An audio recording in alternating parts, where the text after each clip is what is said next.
a lot of Canadians do not know that that technology is out there. So anybody that's not paying attention and they open up their social media feed and they see a video of, the Prime Minister or a celebrity promoting an investment platform, it catches their attention, right? Not realizing that the video could be fake.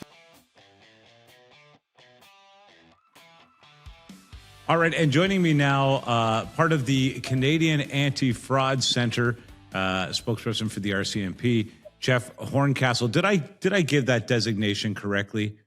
Is it the Canadian? Oh, all right. That's not bad. Canadian Anti-Fraud Centre, part of the RCMP. So that was perfect. All right. Well, listen, Jeff, thanks for taking the time to talk to us about this, because I think that more than ever, a stressed economy leads to a lot of things, but theft is certainly among them.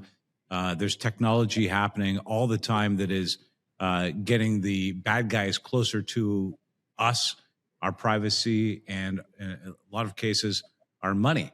So I do appreciate this. Some of the numbers, Jeff, tell me how I'm doing here. 112,000 plus fraud reports in 2025, 704 million in reported losses in 2025, which actually equals about $1.9 million lost every day. And I'm hearing these numbers are low because many people don't report loss because they feel foolish, or it could lead to other ramifications. How close am I on these stats here? Yes, so the stats are accurate for 2025, and you're exactly right. It's the numbers are unfortunately a small sample. We estimate that only 5 to 10% of victims report to the Canadian Anti-Fraud Centre. So it's, they're astronomical numbers when we consider that 2.8 or over 2.8 billion has been lost to fraud since 2022. And that's including, the first half of 2026, where over 350 million in reported losses again. So on pace to have over 700 and some million reported losses again in 2026. So, fraud it's a huge problem in Canada. That's a huge deal. And then 68 million of it in spear phishing scams. Tell me what a spear phishing, easy for me to say. Tell me what a spear phishing scam is and why it's so prevalent. Yeah, it's an important one to touch on. I think we focus a lot on individual frauds. When we look at spear phishing, they typically target businesses, but when they're targeting businesses, they're also targeting individuals within that company, right? So it's important for Canadians to know, you start working at a company, what do you watch for? Because unfortunately, a lot of companies, they may not provide this training to make you aware of what a spear phishing or a business email compromise email looks like. So one variation could be, you're working in payroll, you get an email from somebody claiming to be an employee asking to change their direct deposit information, and not realizing that email address is spoofed and they're impersonating one of your employees. You change the direct deposit information, and there you go. The employee's paycheck has gone into an alternate bank account, which has gone to the criminals. A second prominent variation is somehow fraudsters sometimes intercept correspondence between a supplier and the victim company, and they request that a large payment be sent to an alternate bank account by wire transfer. They say that they got a new bank account. Can you send this $1 million payment to this bank account instead of, bank account number A? And easy like that. And in a lot of the cases, these intercepts happen from simple phishing emails where an employee may have clicked on a calendar invite or, just not even realizing that they clicked on a phishing email, and then they compromise the company's network. So that's how easy fraud happens. I think there's, so much stigma around fraud, and things like this happen, and we kind of hold it in. We don't discuss it. And what does that turn into? It turns into the problem getting worse. Yeah. And, you hear about these hackers that are out there taking companies by storm, holding them for ransom, often cases taking ransom dollars, a global industry now that is somewhere in around $40-50 billion on a global scale. This is really problematic. And like you say, these may not be small payments. These could be somebody's paycheck, and that's significant, but it could be $1 million transfer. What about the hacking element of it right now? We saw a major insurance company in Canada recently get taken down a data breach, and they were held hostage. Are we seeing more and more of this, Jeff? And what can be done about that? Yeah, so ransomware, I think, is what you're referring to, and there's a lot of it, unfortunately, still around Canada, and it comes down to, in a lot of cases, providing training and orientation to employees when you're, hiring new employees and educating them on fraud, and going back to just having discussions about fraud and knowing that ransomware is a thing, and sometimes a lot of these ransomware attacks originate kind of like spear phishing from a simple phishing email. So having ongoing orientation on how phishing is changing, quizzes, a lot of companies do it to be able to protect your network and your company at the end of the day. Yeah, it seems to me like the first 24, 48 hours once this happens, kind of crucial for companies. What do you find that their advisories or the police are saying, okay, that you've been hacked, this ransom has been placed on you? What happens in the first 24 to 48 hours that can make the difference? Yeah, that's a great question. I think that just with fraud in general, when payments are sent, time is crucial. I know that, when we've been successful with working with our partners and intercepting large transfers, that first up to 72 hours is what we advise with wire transfers is so important. And that's why, we always say, it's so important to report to your local police, Canadian Anti-Fraud Center, because that first period of time is extremely crucial for law enforcement to be able to have the opportunity to do something. With ransomware, our advice is, not to pay the ransom, and report it as soon as possible. Because like I mentioned, with fraud and any crime for that matter, it's so important to report as soon as you realize that you've been a victim. Jeff, what a pressure cooker moment, huh? Oh my God. Imagine you arrive to work, you've got this ransom note, your clients are soon going to be notified that this breach has occurred based on you having to report it. That's a hell of a moment for a business to be in. It is, because you have to think about everybody's identity with that as well. Everybody that's worked for the company, if you deal with your clients, if you have personal information stored, so a lot goes into it. And I think that that's why we stress the importance of training and having these discussions with your employees on a business level, but on a personal level with all other types of fraud, it's exact same, right? We always advise to have these discussions within your networks, within with your family, with your loved ones. So just talking about it can go such a long way. We talk a little bit here about corporate, and that is $68 million of it is really I think, into the hundreds of millions probably, but there, as we approach almost $1 billion here in Canada, between reported and unreported cases, I'm assuming it's probably much higher than that. How much of that is just targeted at your average everyday person, and who's being targeted more than anybody, Jeff, at the moment? So are you looking at spear phishing specifically, or all types of fraud? Just fraud in general? I think that, internet fraud and email fraud is just a fraction of it, but it comes in on the phone, it comes in on text message now. How are some of the modern fraud approaches reaching the public now? So I think that Mike, it comes down to just fraud being everywhere. We have our cell phone on us all the time. We open it up. We have a text message in our spam folder.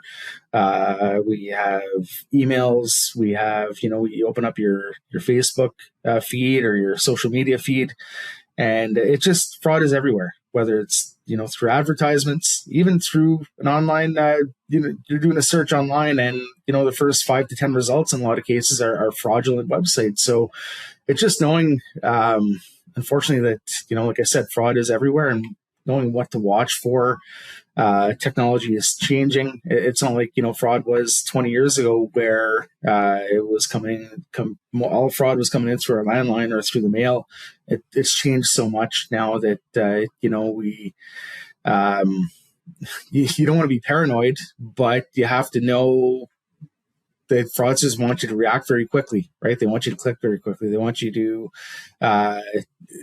not have time to think in general. So there's always urgency with fraud. And the cyber environment, unfortunately, has given criminals the opportunity to target anyone and everyone. So when, going back to your original question, it's not, one demographic that's more at risk than the others. I think we used to say that, seniors are more at risk in some cases where they're targeted by maybe the bank investigator fraud or the grandparent scam a little bit more than other demographics. But for fraud in general, anyone and everyone is a target, unfortunately. It's interesting. You said urgency is a big part of fraud. And that is something I think to be aware of almost right away. Like if there's some urgency that you didn't anticipate in an email, no matter who it's coming from, it's worth looking into. 100%. Now, whether, you're getting an email claiming to be from a friend saying that they're in trouble, they need a favor, they want you to buy a gift card for them.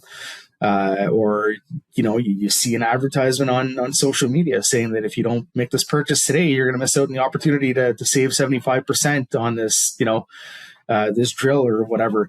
It could be, a phone call saying that your loved one's going to be arrested if you don't put up bail. CRA is another one that gets people all panicked.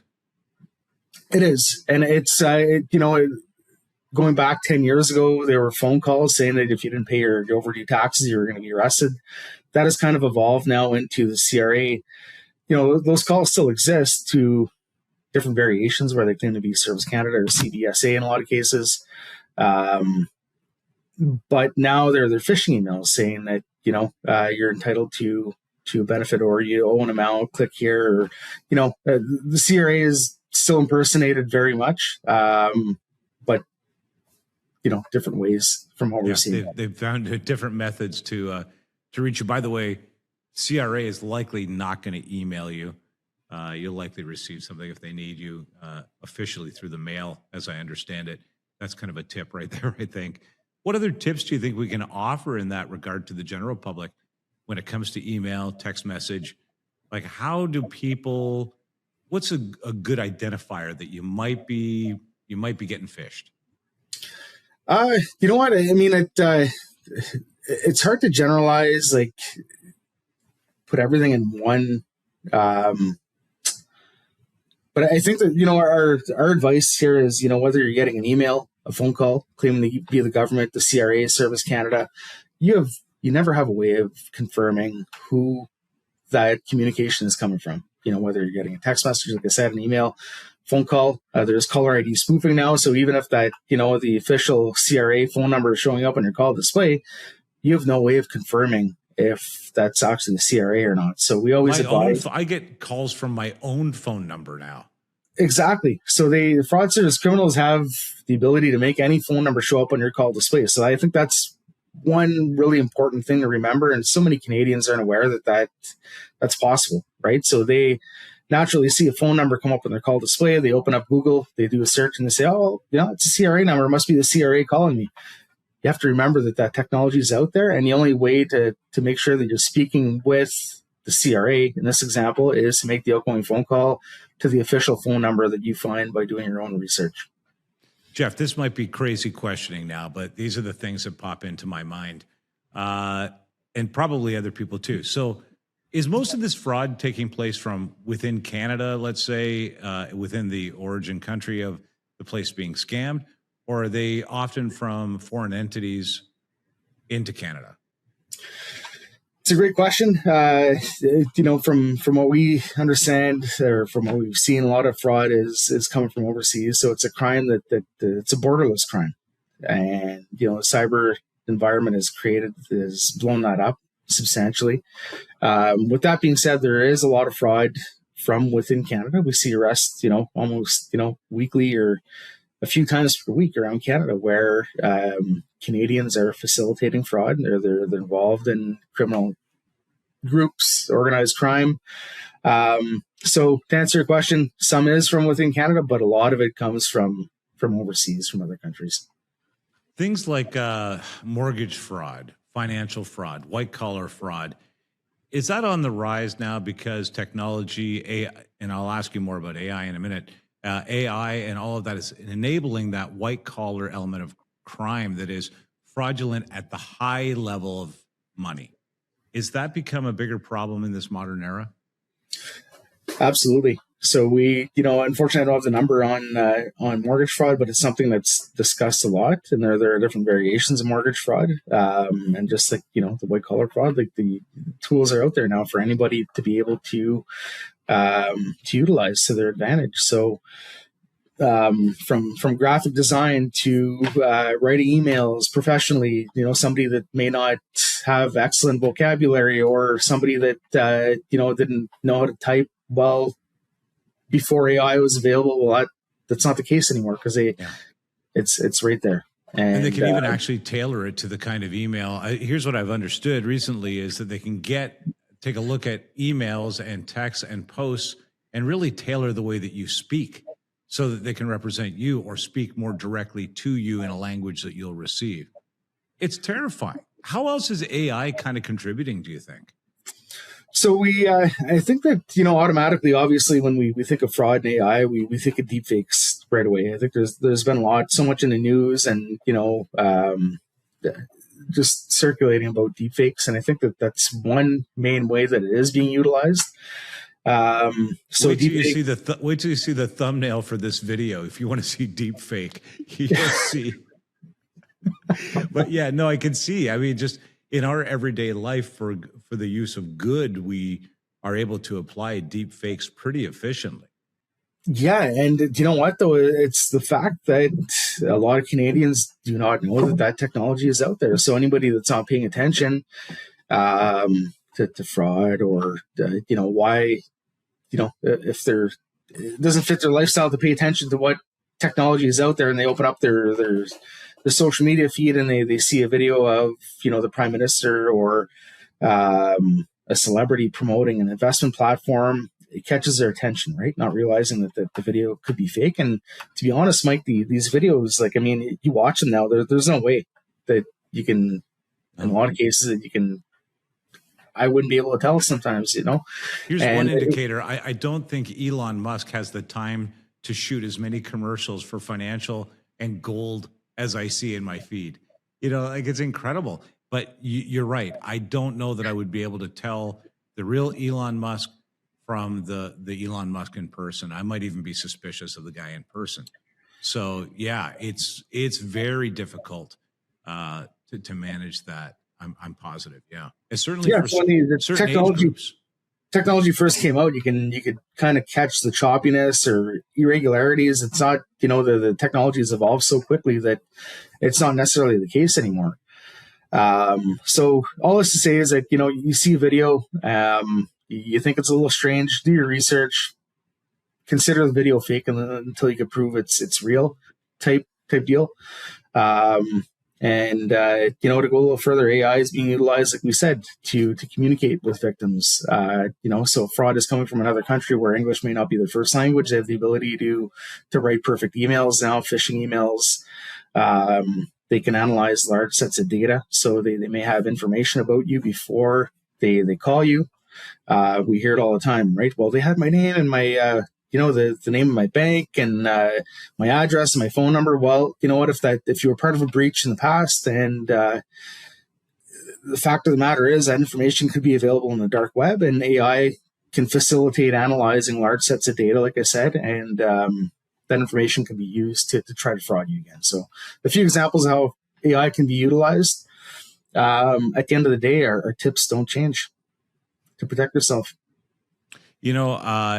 One of the things that I ask myself often, okay, so this money gets stolen. Where does the stolen money go? Where do the thieves put the money? How are they able to transact it?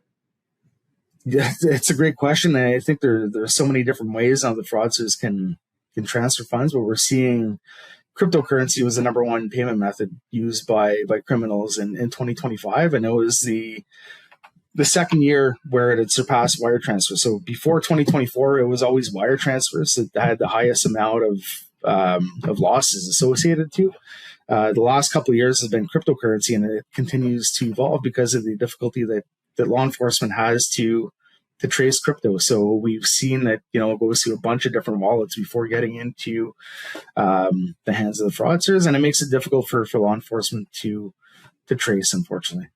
And is that because the laws in this country, the laws in another country, and the laws in the other country where the wallets exist are all kind of conflicting or not necessarily in sync? Yeah, it definitely is one of the roadblocks, and that's for all payment methods. Like even when we're looking at wire transfers, laws are different around the world, and it does definitely pose a challenge for law enforcement. But with that being said, we don't want to discourage reporting, based on the fact that, well, you know what, they can't do anything because it's coming from another country. It's not the case. Your report can help in so many different ways where we do work with other countries and international law enforcement agencies. Sometimes I watch Australian news. I don't know why. I like kangaroos. They often have kangaroos. But what I did notice is they had an officer on recently, and his comment was that you are in an era where the platforms make the rules and every country has their own designation for how to do this, and cryptocurrency is out there. This is a tornado you cannot escape. So you must be wearing a helmet at all times. And I thought that was a really good description of how we make our way through life nowadays. But then the other thing was he pointed out that most of this money never gets recovered. So if you want to prevent somebody in your life, your mother, your father, your a loved one, maybe your own kids, from getting scammed, you need to be reporting, because with each reporting comes more information. With more information, it's easier to secure what happens in the future. I thought that was kind of an interesting perspective. It is, and I think you can kind of break that down in so many different ways. And I think that helmet is awareness and education. Now, for a lot of Canadians, unfortunately, they don't have a helmet, and because they've maybe never paid attention to fraud, they don't know what technology is out there, and they don't know that they don't have the tools, right? So they're going in blind. And that's why we put so much emphasis on having these discussions with your friends and family members, not sitting down and showing them, hey, the weekly fraud talk or whatever, because then your family's not going to come over anymore, right? Okay, so let's say you don't need so much family time. Start talking about fraud and life insurance, and before you know it, you'll get some peaceful barbecues on the weekend. But you're right. There has to be a moment. It's difficult just to this, and I don't know, you're going to cremate me or what? Like, these are conversations that are just, we avoid in life because they're the pain points, right? Right. But there's different ways. Just talking about technology, like, hey, did you see I saw a deep fake of the celebrity, and it looks so real, and it kind of clicks, right? Stuff like that, like just like mentioning different things, new technology, or hey, I got a phone call and it was actually the CRA's phone number that came up, and I couldn't believe it. There's different ways to educate your friends and family members without making them feel like they don't know anything, type thing. Well, it feels like that shame is what's so preventative in people reporting it, because you're like, I fell for it. No, you didn't fall for it. This was a really well cultivated, curated, manicured approach to get your money, your ID, and to rip you off. This is a concerted effort by a group of individuals who have advanced technology, have the ability to get into your systems and into your private world. This is not to be embarrassed about. This is to be reported. This is crime. How much do you think banks, the telcos, and the different platforms should be held responsible in this process? I think they do what they can, but really they are the front line of many of these approaches. Yeah. I can't speak on their behalf, but what I can say is that everybody has to work collectively to fight fraud. And, the Canadian Anti-Fraud Center works with their partners in the telco industry and, the banking industry to get that messaging out there, Mike, because I think that, just going back to what we were discussing here, I think that fraud is probably one of the only types of crimes where we put a lot of, not purposely, but a lot of the blame goes on the victim, right? Yeah. And we kind of forget. Why didn't you have this? Why didn't you use a VPN? Why didn't you? But there's criminals behind that crime, right? So we talk about the victim side all the time, but we have to remember that there are criminals on the other end of that, and that's really what we have to focus on. While educating Canadians at the same time, so that there's a balance there. But all I can say on behalf of the Canadian Anti-Fraud Center is that we work with our partners to really try to get that messaging out there as much as possible, and to fight fraud as best as we can.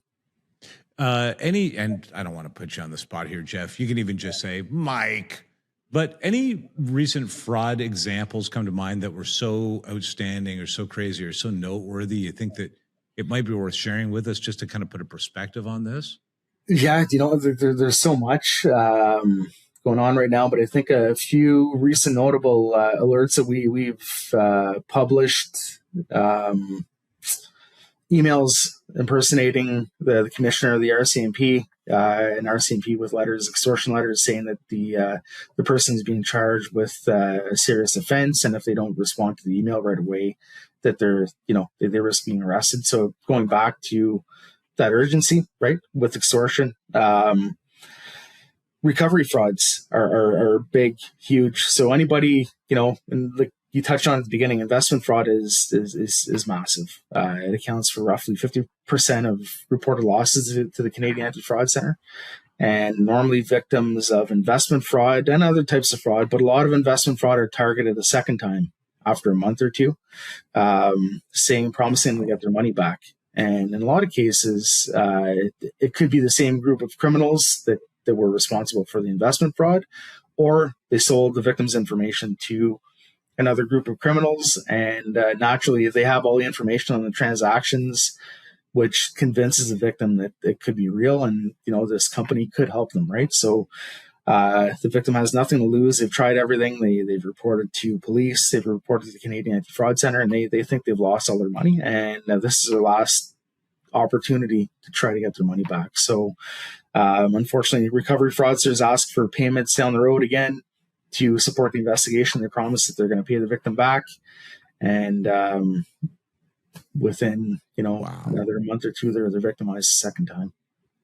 How often are stolen funds recovered? Not often. Like I'll be honest. Like not to like we touched on at the beginning.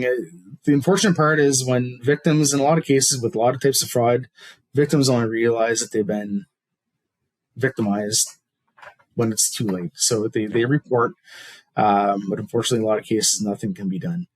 That's why we really stress the fact that, the moment you realize you've been a victim, it's so important to report, where that, that initial time frame is crucial. But to be completely honest, not a lot of funds are recovered.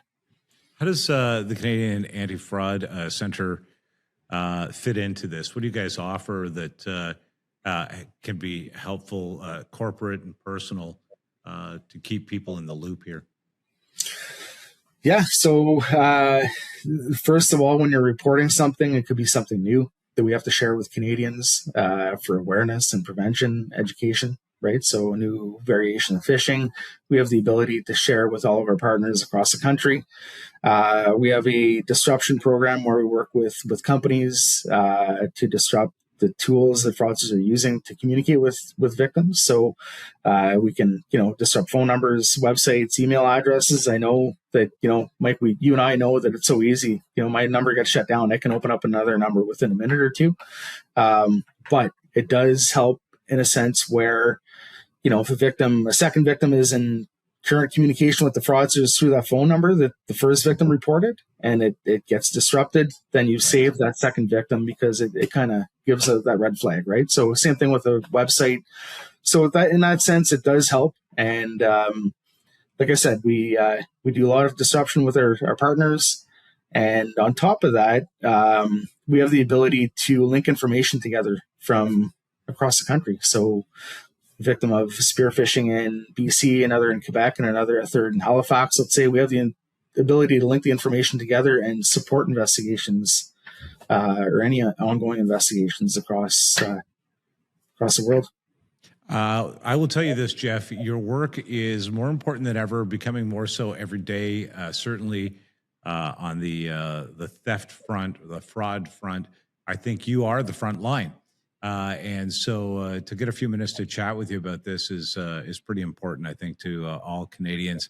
What is, just to close, what is the scam that worries you the most that you see on the horizon over the next couple of years? Honestly, you know what? I think that just fraud in general is continues to get worse, and we have to remember that fraud, the categories don't always change, but their tactics change within those categories. So we look at the bank investigator. Scary in a sense, where it used to be a phone call saying that a couple of fraudulent transactions on your account.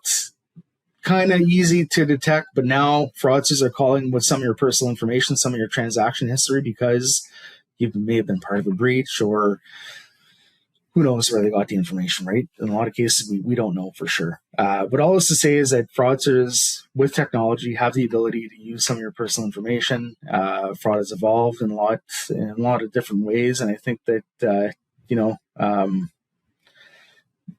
just technology, the way it's changing, is the scary part for a lot of Canadians. Yeah, I would agree. Yeah. Sounds to me like fraud on the whole is what's on the rise, the tools, the enabling of criminals, and often they're ahead of the technology wave, even I would say over law enforcement, but that you're coming together and being able to use this as an opportunity to bridge the information across the country, keep us informed, linked to other police forces and other enforcement and deterrent agencies out there, I think is I think what we want to hear is happening by and large in Canada. And that it's on the increase, I would imagine, means we need to look at more funding for this department over time. We need to really be building on this alongside other really important criminal factors here in Canada. This has to be among the highest, almost $1 billion in losses in Canada in 2025. And, reported fraud losses over $3 billion likely since 2022, including unreported. Jeff, I appreciate your time on this, man. Thank you so much. And if something comes up and you think we need to know about it, don't hesitate to get in touch, because we would love to be the first to get out there among everybody to tell people to be careful. For sure. Thanks a lot, Mike, for having me, and happy to do it anytime. I think that the frauds, like we touched on, fraud is changing so quickly, so I think we'd be able to have more meaningful conversations periodically to help your audience here. So thanks a lot. I'll tell you what, next time in North Bay, lunch is on me, and we'll figure another topic to speak about. Meanwhile, I'll put the link to where people can reach out to you in the description for the show. So if you have a problem, don't hesitate. In the comments, let us know anything we missed, and anything that you have in the way of experiences you think would help others. We would appreciate that. Jeff, thanks. Take care of yourself now. Thanks, Mike.